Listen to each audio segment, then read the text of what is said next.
Hello, a warm welcome to you. Welcome to The Truth, and I am the Urban Evangelist. On this week's episode, I would like to tackle a question that I get asked a great deal, which is, how did you discover your calling? The truth is, I actually didn't. And like most people, I actually felt that I needed to attain a certain level of holiness or some sort of real spiritual maturity before God could begin to use me in ways that I wanted Him to. But along the years, I've actually discovered that we are all called to the kingdom, The primary call of every Christian is to be in a personal relationship with Jesus Christ. It actually all starts there. We're all called to the kingdom. And when you're part of the kingdom, that is what makes you sacred. Now, the word sacred I know sounds very heavy, but in its simplest form, sacred actually means connected with God. So when you first belong to the kingdom, you are now connected with God, which means that everything that you begin to do from that point onwards is sacred. But where we tend to miss it is that we hardly ever connect what we do with God. God is the one who actually places a calling on the inside of each and every one of us. Philippians 2:13 says that He's the one that causes us both to will and to do His good pleasure.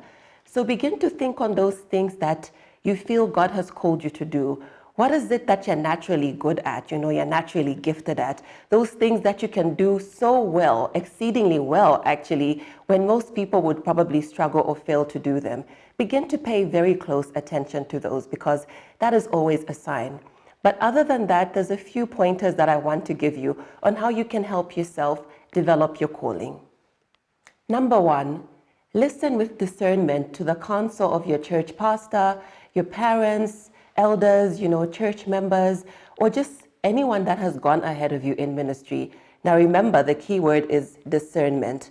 Not everyone that comes to tell you what you are, is accurate or hearing from God. You need to listen with discernment. Make sure that whatever you're told about yourself resonates first and foremost deep within your own spirit, and it's a confirmation.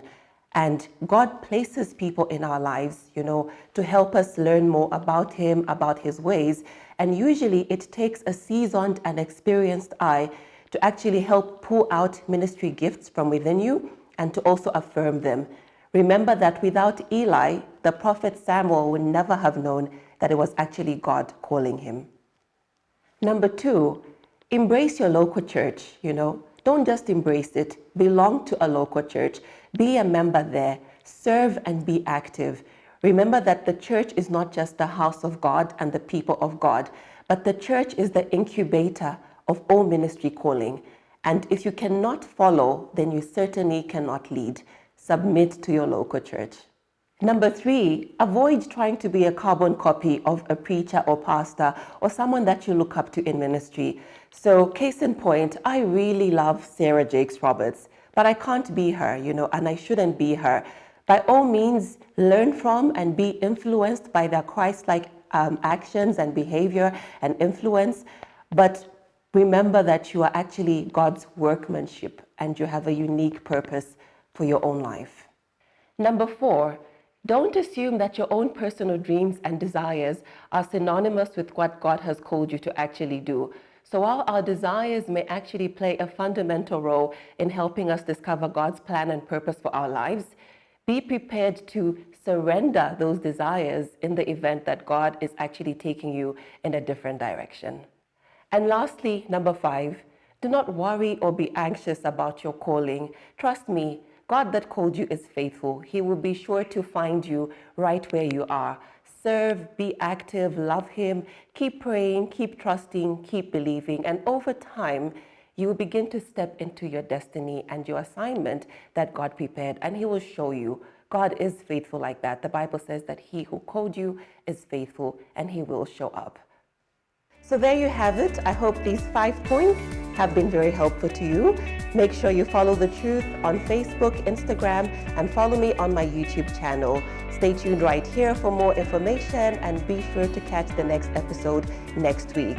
For now, it's the Urban Evangelist wishing you a blessed week ahead.